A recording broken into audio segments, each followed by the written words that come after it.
나는 사업을 종류를 이제 많이 한 편 중에 한 명이야. 동시다발적으로 많이 했고. 근데 나는 이제 아는 거야. 저거는 1년에도 2년에도 내 주제에서는 손실이야.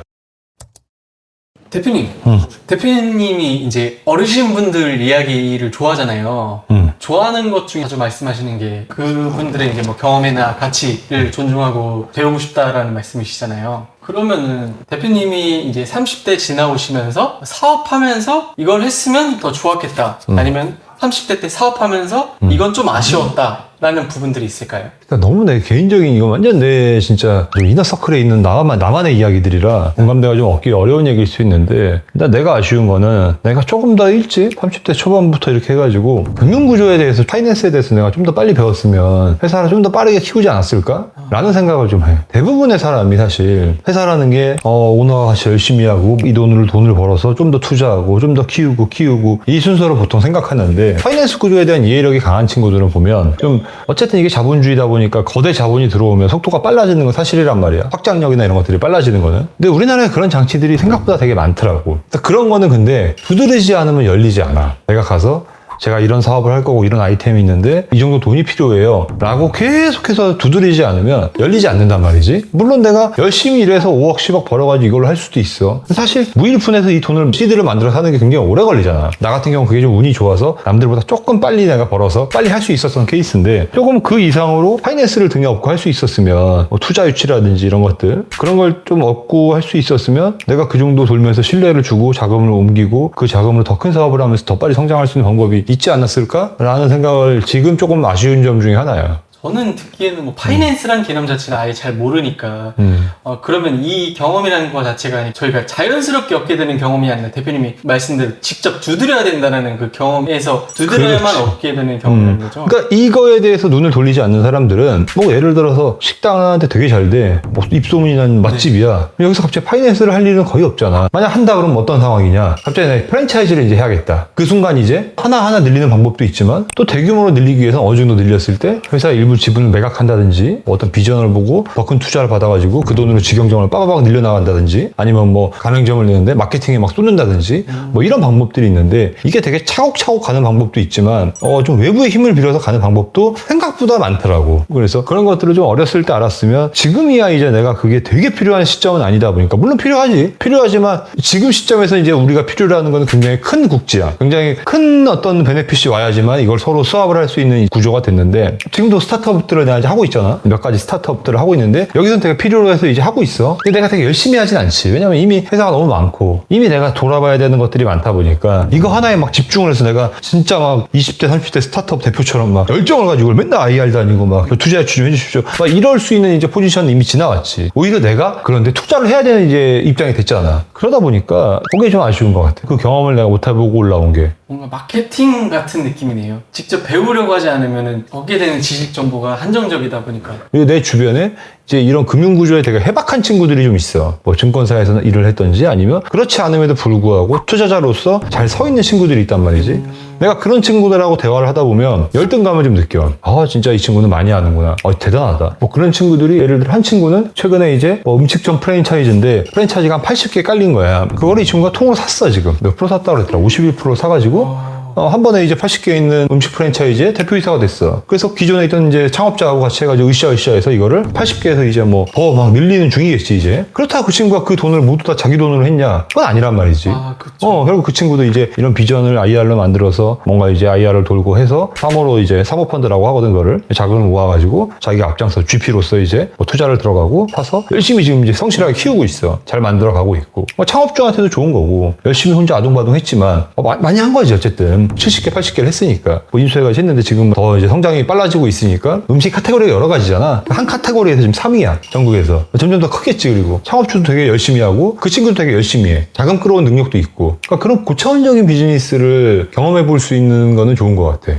그럼 다음은 뭐가 있나요, 대표님? 그리고 두 번째는 내가 좀 아쉬운 거는 좋은 사람들을 내 곁에 두지 못한 게 나는 좀 아쉬운 것 같아.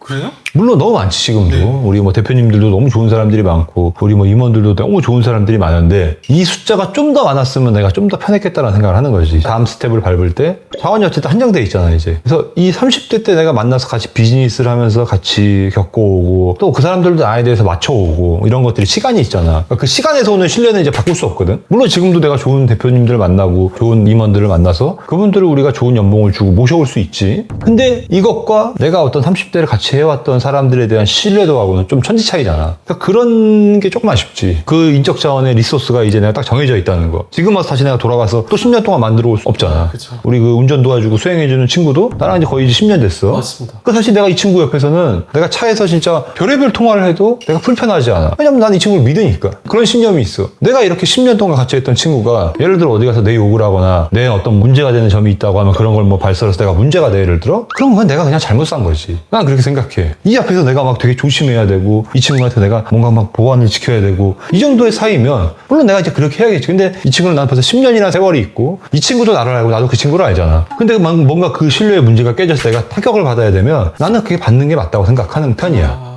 내 인생을 잘못 산 거니까. 근데 내가 지금 새로운 수행비서를 뽑아가지고 쓴다고 치자고? 그럼 이건 내가 당연히 조심해야 되는 거잖아. 그쵸. 내가 당연히 주의해야 되고, 내가 말 한마디도 조심해야 되고, 그러니까 그건 당연한 거란 말이지. 그러니까 더 이 정도의 리소스를 만들 수 없다는 얘기야, 이제 내가. 물론 내가 너 지금 만나서 또 50까지 함께 하면 그 사람에 대한 신뢰도가 또 높아지겠지. 서로 되게 친밀도가 높아질 거고, 이런저런 얘기 할 수 있을 거고, 내가 충분히 부탁할 거 부탁하고, 이 친구도 충분히 나한테 부탁할 거 부탁할 수 있고. 그런 관계를 쌓는 데는 시간이 필요한데, 내가 30대에 그런 멤버들을 더 많이 만들었으면 좋았지 않았을까. 그런 생각을 많이 하지. 진짜 놀랐어요. 대표님이 이제 인프라가 아쉽다라는 얘기를 했었을 때, 왜냐면 저는 주변에서 많이 보잖아요. 뭐 미팅도 가끔씩 이제 엿듣기도 하고 옆에 카메라를 치다 보니까 그러면서 대부분 다 대표님이랑 같이 사업을 하고 싶어하는 사람들도 많이 보고 사람이 많다라는 얘기도 많이 듣다 보니까 대표님이 그래서 그런 고민을 가지고 있는지는 몰랐네요. 근데 그게 또 어떻게 보면 10년, 20년 이렇게 세월을 쌓아야 되는 믿음의 가치로 들리긴 하거든요. 그치. 인프라가. 그럼 외형적인 게 아니라 정말 내가 없을 때부터 같이 함께 해가지고 아 이놈이 어떻게 성장했는지를 아는 사람들이 있잖아. 얘가 그리고 어떤 생각을 갖고 있구나. 얘가 어떤 비전을 갖고 있고 이 사람들이 옆에서 10년 동안 봤을 때 나라는 사람이 이 새끼 좀 한 10년 더 지나면 요 정도 더 가겠는데? 라는 신념이 있어야 사실 같이 가는 거거든. 그렇잖아. 아 자기들 죽어라는데 대표라는 새끼는 보니까 비전이 없어.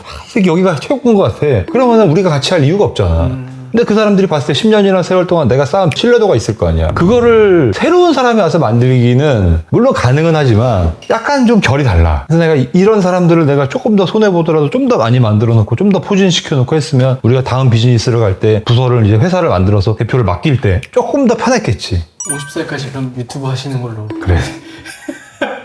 어우, 야, 생각만 해도 끔찍하다. 어우, 야. 진짜 그러면 그냥 꼰대인데, 그때는? 젊은 꼰대가 아니고. 뭐 내가, 나도 부족하지만, 어쨌든 이제 40주를 넘어왔고, 30대 초반부터 지금 사업하시는 분들이 있으면, 그런 인프라가 되게 귀하다는 거 좀 알면 좋을 것 같아. 내 말 안 들으면 꺼져. 내 말 잘 들으면 내 새끼. 이게 아니라, 내 비전을 함께 해주고, 내가 어느 순간 딱 결정 지었을 때, 나라는 사람을 믿어주고, 그냥 같이 가줄 수 있는 사람들이 내 주변에 있는 거는, 서로의 꿈을 키우는데 되게 도움이 되더라고. 확실히 30대 때는 그럼 그렇게 좀 신중하게 생각해야겠네요. 그만큼 내가 잘해야지. 그만큼 그 사람들을 내가 아 이 사람 되게 나한테 나중에 진짜 소중한 사람이구나 이거를 그때는 잘 모르잖아. 나도 몰랐을 거 아니야. 나도 운이 좋게 지금 좋은 사람들이 남아준 거지. 내가 그 가치를 모를 때가 있었단 말이야. 이 사람들이 되게 귀하고 진짜 이 사람들이 날 도와주고 있고 이 사람들이랑 내가 있으면 내가 서로가 시너지가 돼서 잘 될 수 있는데 미처 그걸 몰랐던 사람들이 좀 있어. 놓쳤을 거 아니야 그 사람들을 내가. 지금 생각해보면 아 그때 내 처신이 좀 문제가 있었구나. 내가 너무 어렸구나 이런 생각을 하는 거지. 물론 지금도 어리고 내가 또 10년 뒤에도 똑같은 생각을 하겠지. 아 41살의 하재주는 되게 어렸구나라는 생각을 하겠지만 그 후회를 하지 않기 위해서 조금 더 신경을 쓰는 편이지 이제. 대표님 그럼 그 다음은 뭐가 있을까요? 그 다음은 나는 사업을 종류를 이제 많이 한 편 중에 한 명이야. 객관적으로 나는 이제 데이터상으로 사업을 되게 이것저것 많이 하고 동시다발적으로 많이 했고 근데 내가 지금 후회되는 거는 어떤 한 비즈니스를 했어. 작든 크든 하다 보면 아 이거 안 될 것 같은데라는 느낌이 좀 올 때가 있어. 그럼 손해가 너무 크지 당장. 그러니까 해보기 전에 알 수 없는 그런 어떤 데이터들이 올 때가 있거든. 밖에서 볼 땐 되게 잘 될 것 같아서 했어. 새로 사업하는데 안 될 것 같아서 하는 사람이 어디 있어. 근데 내가 뭔가 이제 경험 부족하거나 내가 데이터가 부족하거나 사전 정보에 대한 노력이 부족했기 때문에 오픈하니까 뭔가 내 생각했던 데이터가 맞지 않을 때가 있지. 그리고 나랑 맞지 않는 오실수가 있어. 근데 그때는 내가 이미 돈이 들어갔잖아 많이. 네. 이거 포기하기가 좀 어려운 거야. 그러니까 계속 하게 되는 거지 이제. 예를 들어서 뭐 계산하기 쉽게 매장을 예를 들자. 이게 뭐 사업을 하면 너무 복잡해지니까 내가 매장 한 2억 주고 차렸어. 어떤 돈이 많이 안 드는 매장이야. 해보니까 한 달에 500원씩 손해가 나. 이게 좀 열심히 더 하면은 매출이 오르고 뭐 하면은 손해를 안 나게 할 수 있을 것 같은데 이거 자꾸 하니까 뭐 인건비랑 뭐랑 나가니까 내가 500원씩 손해가 난다 치자고. 그런 자영업자 세상에 되게 많다. 근데 그럼 이 자영업자들은 뭘 하냐면 자기가 직접 가서 일을 하고 그럼 인건비가 좀 덜 드니까 그리고 열심히 해가지고 마이너스가 안 나게끔 노력을 해. 근데 월급 벌어가는 거야. 그치? 그쵸. 나는 내가 직접 가서 일을 할 수 있는 상황들은 아니었으니까 항상 인건비가 더 나가고 뭐하니까 계속 마이너스가 나. 그럼 이거를 오늘 딱 접어. 때려쳐. 일단 내 2억이 날라갔지. 그리고 마이너스 500 한번 손실을 봤지. 철거하고 뭐하고 하면 얼마 손해 보겠지. 이게 아까운 거야. 이걸 그만하는 순간 내 손해로 딱 다가오니까. 근데 내가 계속 유지하고 있으면 내 손해는 이번 달에 500이야. 다음 달에도 큰 손해는 아니야. 한 200에 300 손해야. 또 다음 달도 한 200에 300 손해야. 그래도 어쩌다 한 2, 300 벌어. 또 한 2, 300 손해야. 그럼 이게 내가 멈추는 순간 갑자기 2억이 손실을 보잖아. 이게 아까워서 계속 끌고 갔었어. 근데 해보니까 그렇게 결이 안 맞는 것들은 해도 안 되는 경우들이 있더라고. 물론 내가 이제 거기 가서 기술이 필요한 업종이면 내가 기술을 배워서 직접 한다든가 음식이 필요한 업종이면 내가 가서 음식을 직접 한다든가 그럼 메꿀 수 있어. 근데 내가 이거 어떤 투자의 개념으로 시작을 한 비즈니스들은 안 되는 건 빨리 접는 게 오히려 손실을 덜하게 해주더라고. 결국은 마지막에 가서 조금 손해보다가 2년 뒤에 접어도 나는 이걸 다 날리는 거야. 그럼 나는 2년 동안 되게 육체적인 고생을 하고 정신적인 스트레스를 받고 금전적인 손실을 버티면서 2년을 했는데 결국에 손실은 똑같아. 더 커진 거지 그러면. 그게 조금 내가 아쉬운 점 중에 하나야. 접을 건 빨리빨리 접었어야 되고 안 되는 건 빨리빨리 정리를 해줬어야 되는데 그냥 내 어떤 미련한 욕심 주식이랑 똑같아. 네, 저도 그 생각했어요. 그렇지. 주식도 내가 샀어. 확 떨어져. 근데 내가 이걸 매도하기 전까지는 내가 손해본 게 아니잖아. 네. 내가 보유하고 있는 거지. 매도를 하는 시점에 내가 진짜 손해로 다가오는 거거든. 비즈니스 사업이나 자영업도 그럴 때가 있어. 근데 그거를 주식도 그렇잖아. 떨어져서 무릎에서 빨리 잘라버려야지. 발목 가져오면 이게 끄집어내기 쉽지 않단 말이지. 그 중에 다시 올라오는 거는 개 중에 한두 개야. 그래서 지금도 내가 얼마 전에 여기 청담에 오픈한 거 있잖아. 3개월 됐나? 4개월 됐나? 내가 바로 접어버리잖아. 그냥 딱 안 되니까. 지금 이제 판단이 딱 쓴 거지. 해보니까 이거 안 돼. 어려워. 그러면 이제 망설이지 않는 거야. 물론 손해보지. 옆에서 막 난리쳐. 막 형수 어머니도 와가지고 장모님이지. 장모님도 뭐 하는 거냐고. 돈을 이렇게 날리면 어떡하냐고 막 난리치지만 당연히 마음이 안타까우시겠지. 사위가 이렇게 돈을 날리고 있는데 미친놈처럼 이걸 몇 달 해보지도 않고 왜 접냐. 근데 나는 이제 아는 거야. 저거는 1년에도 2년에도 내 주제에서는 손실이야. 그러면 굳이 이제 더 갈 필요가 없는 거지. 왜냐면 어차피 손실을 보고 빨리 땡겨서 보는 거고 그럼 내가 빨리 다음 프로세스에 집중할 수 있잖아. 그게 조금 아쉬운 것 같아. 그렇게 내가 2년 3년씩 끌고 가던 비즈니스들이 몇 개 있었거든. 내가 친한 커피숍 하는 동생도 하나 있는데 걔는 아침 9시에 가가지고 거의 저녁 7시까지 걔가 다 있어. 물론 중간에 이제 사장이니까 왔다 갔다 할 수 있겠지만 뭐 한 달에 순이익 한 500 나와. 그걸 왜 하지? 얼마나 큰 손해야. 물론 권리금 잘 받고 나와가지고 하면 다행인데 보통 그러기가 요즘 쉽지 않단 말이지. 그럼 내가 예를 들어 500씩 번다 쳐도 1년이면 6천이야 그지? 2년이면 1억 2천이야. 내가 오픈할 때 얼마 들어갔어? 그럼 그거 언제나? 한 5년 정도 지나면 또 인테리어 한번 다 바꿔줘야 돼. 가구나 이런 것들. 그러면 그 감가를 생각하면 진짜 500 버는 게 아니란 얘기지. 사실 되게 마이너스인 거야 그게. 그럼 내가 어디 가서 그냥 직장 생활하는 게 오히려 맘 편할 수 있어. 그러니까 그 정도의 수입이 있는 자영업은 나는 하는 게 아니라고 생각해. 나는 개인적으로. 제 친구도 학원 하는데 학원? 네. 무슨 학원? 뭐 연기 같은 학원 하는데 이제 들어와서 하는데 이제 자기가 들어와서 에너지를 다 쓰고 있으니까 확장이 안 된다고 하더라고요. 못하겠지. 그러니까 네, 어느 정도 나와서 자기가 이거에 대해 생각을 할 수 있는 시간이 있어야 되는데 그게 안 되니까 결국 확장이 안 되고 계속 자기는 월급처럼 받고 있다라는 그 개념을 얘기했을 때 이 얘기가 떠오르더라고요. 그럼 그 친구가 진짜 능력 있는 친구면 예를 들어서 그 친구 어디 가서 연기 강사를 해도 연기 가서 돈 많이 받잖아. 네. 그러면 스트레스 오히려 덜 받는다는 맞습니다. 거지. 몇 시간 딱 일하고 나머지 내 자유시간이고 그게 오히려 자영업보다 날 때가 있어. 그리고 학원 같은 경우는 그거 진짜 권리금 똥이거든. 오픈할 땐 돈이 드는데 막상 그거 팔라 그러면 다 쓰레기야. 맞습니다. 어디서 당근에서 가져가주면 고맙지. 책상 같은 거 뭐 어디다 팔 거야. 그럼 뭐 시설한 거 다 철거해줘야 되고. 그러면 그것까지 생각하면 내가 지금 버는 돈에 감가가 있단 말이지. 그걸 생각하면 돈을 버는 게 아니야 생각보다. 대신에 그 친구는 경험을 지금 쌓고 있겠지. 그런 장점은 있어. 그렇게 개고생을 해보면 다음 어떤 직장을 하든지 비즈니스를 할 때 그 경험치는 또 무시를 못하긴 해. 하지만 어쨌든 금전적인 면에서 봤을 때는 별로 그렇게 되게 없지. 그리고 이거는 이제 너무 내가 협소한 내 주관적인 생각인데 언어를 내가 안 배운 게 내가 너무 후회가 돼 지금. 사실 후회를 하면 되잖아 지금이라도. 얼마 전에 이런 얘기 몇 번 하니까 인스타 댓글인가? 인스타 댓글 나한테 알람이 오니까 봤는데 그럼 뭐 미국 직원을 뽑아가지고 영어를 배워라 그렇게 회사가 뭐 있으면 내가 그걸 보는데 아차 싶은 거야. 왜냐면 이게 과외로 뽑으려고 그러면 서로 막 시간 맞추고 뭐하고 하고 이게 참 쉽지 않은데 걔 말대로 그 사람은 나를 비아냥거리려고 달았지만 나는 그걸 보니까 신박한 생각인데? 그래서 미국 직원을 뽑으면 내가 미국인이랑 편하게 대화할 수 있고 그래서 일주일에 하루 나를 과외해주는 조건으로 지금 미국 직원을 뽑았잖아. 맞아요. 말을 못 걸겠어. 이게 눈이 파라니까 그리고 이제 저 친구는 영어 생활권이잖아. 네. 내가 동남아 가서 내가 막 영어를 하겠는데 이 친구 앞에서 내가 영어를 잘 못하겠더라고. 그래서 그런 애로사항이 있는데 어쨌든 해야지. 필요하니까. 근데 내가 이제 40대가 되면서 느끼는 거는 영어를 할 줄 아냐 모르냐에서 비즈니스 역량 차이가 너무 많이 나. 너무 많이 나고 할 수 있는 분야가 너무 많이 차이가 나. 절실히 느껴 내가 이거를. 예를 들어서 연기 같은 경우도 마동석 님이 물론 연기를 뭐 잘하시고 뭐 캐릭터가 있고 하지만 영어를 못했으면 마블을 찍었을까? 못했죠. 절대 못 찍었겠지. 그리고 그 한계가 있다는 거지.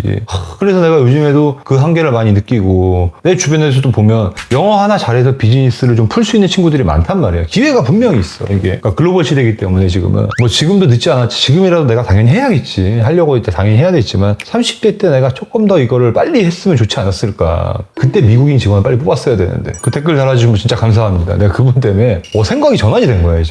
과외를 내가 회사 오기 전에 뭐 아침 7시에 뽑아야 되거나 아니면 회사 끝나고 내가 거의 뭐 매일 술을 먹잖아. 그럼 내가 이 과외 시간 맞추기 너무 힘든 거야. 그럼 중간에 해야 되는데 내가 언제 이 중간에 틈이 날 줄 알고 그럼 맨날 시간 맞추면 맨날 삐껴나고 막 이러니까 계속 그래서 과외를 못한 거거든. 근데 미국인 직원을 뽑아라 그러니까 신박한데 이거 저 친구랑 잘 해봐야지. 이게 이제 직원과 이제 관계다 보니까 내가 직원들한테 어쨌든 내가 이제 거리감이 좀 있을 거 아니야. 내가 뭘 말하는 나도 조심스러운 거지 이제. 내가 혹시나 뭐 얘기했을 때 좀 서운할 수 있잖아 또. 네. 좀 그런 걸 좀 배려하게 되다 보니까 그리고 또 이제 본인도 불편함이 있을 거고 그러니까 조금 이제 오히려 어렵더라고. 그래도 뭐 그거 극복해서 잘 해야지 뭐. 대표님 그러면은 30대 대표님이 사업하시면서 아쉬웠던 거 이런 건 해야 된다라는 부분들 얘기했는데 한 문장으로 좀 정리해 주시면 뭐가 있을까요? 이거는 한 문장으로 정리하기 좀 어렵고 그러니까 이거는 그냥 순전히 내 진짜 완전한 주관적인 경험을 얘기하는 거잖아. 그래서 내 경험은 이렇고 뭐 제 경험은 이렇습니다만은 이제 각자의 경험치가 틀리고 각자가 추구하는 바가 틀리니까. 근데 그냥 저놈의 삶에서는 저런 게 좀 결핍이 있구나 뭐 이런 정도로 봐주시면 좋지 않을까 오늘 컨텐츠는. 그리고 혹시나 좀 공감대가 있는 분들이 있으면 우리보다는 좀 빨리 그걸 경험하시면 좋겠다 이런 마음입니다.